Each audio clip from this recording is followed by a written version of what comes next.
Hello everyone, so in this video we are going to talk about कि fixed income mutual funds क्या है। आजकल बहुत ज़्यादा एड्स चलने लगे हैं, फिक्स्ड इनकम म्यूचुअल फंड में लगा लो भाई, म्यूचुअल फंड सही है। सही है।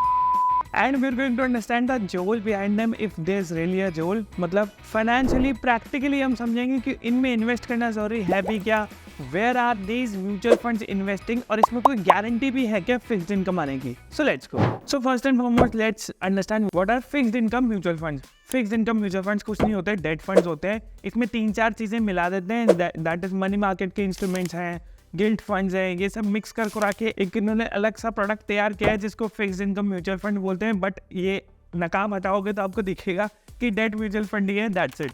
डेट म्यूचुअल फंड्स की प्रॉब्लम क्या है? नाउ डेट म्यूचुअल फंड्स में why you should not invest, because they are tax at the tax slab जो आपका इनकम टैक्स का चल रहा है। मतलब पहले इंडेक्सेशन होता था कि जो भी डेट म्यूचुअल फंड्स में आप इंडेक्सेशन के हिसाब से 18% 17% तक ला सकते थे अपनी टैक्स लायबिलिटी, पर अगर आप इनकम टैक्स स्लैब के हिसाब से 20 या 30% के टैक्स स्लैब में आते हो तो आपके डेट म्यूचुअल फंड्स का रिटर्न टैक्स स्लैब के हिसाब से लगेगा। LTCC गेन नहीं माना जाता, जिसमें 1 लाख फ्री है, उसके ऊपर 10% है। देन इसके बाद अगर आप डेट फंड्स का हिस्टोरिक चार्ट देखोगे रिटर्न का, तो 8% से ज़्यादा किसी का भी नहीं आया। 5 साल 3 साल कोई सा भी साल का डेटा, हिस्टोरिक डेटा उठा के देख लो, कोई भी म्यूचुअल फंड 8-8.5% से ज़्यादा रिटर्न नहीं दे पाया है। सो आप इस चीज़ को समझो, जहां आप 8-8.5% रिटर्न्स कमाने के लिए अपना टैक्स स्लैब अगर मान लो 20 से 30% में आते हो, 5 से 6% रिटर्न के लिए इतना पंगा क्यों लोगे? कुछ लोग बोलेंगे बिकॉज भाई इसमें फिक्स्ड इनकम मिलती है इसलिए। तो मैं इन समझदारों को बोलना चाहूँगा, इससे बढ़िया आप MT में इन्वेस्ट कर दो, बिकॉज MT के अंदर राइट नाउ 8 से 9% का रिटर्न तो अभी मिल रहा है। एंड इसमें सेकंड बात है, इसकी इंश्योर्ड तो है RBI से। अगर मान लो कुछ भी होता है तो RBI के इंश्योरेंस के अकॉर्डिंग आपको उतना रिटर्न तो मिलेगा ही आपका। ठीक है, टैक्स स्लैब के हिसाब से ही इसमें भी टैक्स लगेगा, बट डेट म्यूचुअल फंड में इस तरह गारंटी कि आपका पैसा वापस वैसा का वैसा आएगा। डू यू इवन नो कि वो कौन से डेट में इन्वेस्ट कर रहे हैं? मतलब what is debt? Debt is basically कि आप दूसरी कंपनियों को लोन दे रहे हो और वो आपको रिटर्न दे रहे हैं, दैट्स इट। इनका यही काम होता है। अगर आपको डेट म्यूचुअल फंड्स में इन्वेस्ट करना है तो आप हाइब्रिड फंड्स की तरफ देख सकते हो, because hybrid funds are actually tax that LTCC के हिसाब से, मतलब 1 लाख के ऊपर फिर 10%। आप ये देखो ना, डेट म्यूचुअल फंड्स में आपका 1 रुपये भी टैक्स लगा तो टैक्स स्लैब के हिसाब से लगेगा, आपको 1 लाख तक की भी छूट नहीं है। हाइब्रिड फंड्स की अगर हम बात करें तो 3 तरह के हाइब्रिड फंड्स होते हैं। एक होता है एग्रेसिव हाइब्रिड, एक होता है कंजर्वेटिव हाइब्रिड, और एक होता है इक्विटी सेविंग्स।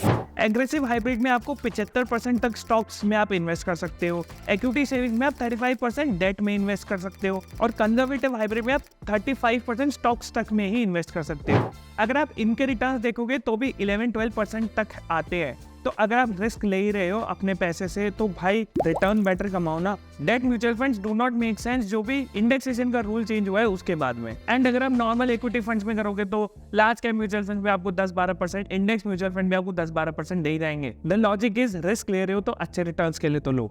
एंड अगर आपको डेट में ही इन्वेस्ट करना है, लेट्स से आपको अपना पोर्टफोलियो एलोकेशन करना है, मैंने बहुत ज्यादा इक्विटी में कर लिया, मुझे डेट में करना है, then you can try out other platforms जैसे विंट वेल्थ है, इनक्रेड मनी, जो कि मनी मार्केट मतलब जब खुद से बॉन्ड्स को जज करते हैं, खुद से रेटिंग देते हैं और फिर उसमें इन्वेस्ट करवाते हैं इन्वेस्टर्स का पैसा। तो आप उस रूट पे भी जा सकते हो, बिकॉज उसमें भी 10-12% रिटर्न्स आपको आराम से मिल जाएंगे। So if you want to invest in debt, आप नीचे वाले लिंक्स के थ्रू भी जा सकते हो, जैसे इनक्रेड मनी और विंट वेल्थ मैंने आपको बताया। इक्विटी म्यूचुअल फंड्स में भी आप डायरेक्ट इन्वेस्ट कर सकते हो, एंड हाइब्रिड म्यूचुअल फंड्स में भी इन्वेस्ट करते हो जो डेट और इक्विटी का कॉम्बिनेशन है। बट डेट म्यूचुअल फंड्स को आप नो सिंपली बोल दो तो ज्यादा बेटर है। तो आजकल जो भी एड चल रही है, जबरदस्ती इनको मत देख के इंप्रेस मत हो जाना कि अरे वाह फिक्स्ड इनकम म्यूचुअल फंड भी आने लग गए। उनकी टैगलाइन है, इसका मतलब ये नहीं है कि वो चीज सही है। आपको फाइनेंशियली कोई चीज समझनी पड़ेगी कि प्रैक्टिकली वो सेंस भी बनाता है क्या इन्वेस्ट करने के लिए। आप जहां पर भी इन्वेस्ट करो, आपका खुद का पैसा इन्वेस्ट हो रहा है तो आपको पता तो होना चाहिए कि कौन से डेट में, कौन सी रेटिंग के डेट में आप इन्वेस्ट कर रहे हो। मान लो AA रेटिंग ही है उसकी, AAA+ भी नहीं है, तो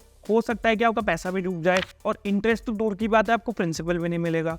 तो जब भी आप कोई भी म्यूचुअल फंड में इन्वेस्ट करो तो उसका होल्डिंग देखा करो कि वो होल्डिंग क्या है, कितना, किस में, इक्विटी में कितना है, कैश में कितना है, गोल्ड में कितना है, डेट में कितना है, एंड देन उसके बाद में उसका expense ratio and then other parameter जो भी शार्प रेशियो वगैरह हैं उसके। सो आई होप आपको समझ आया होगा डेट म्यूचुअल फंड्स का झोल क्या है, and you will be able to make better decisions with your money. So and keep considering liking and sharing such kind of videos, because they won't be even जागरूक, उनको पता ही नहीं लगेगा उनके पैसे के साथ क्या हो रहा है। अगर आप लाइक और शेयर करते रहोगे तो ऐसे वीडियोस उन लोगों तक पहुंचते रहेंगे जिनको इन वीडियोस की जरूरत है। So I will see you in the next one, bye bye.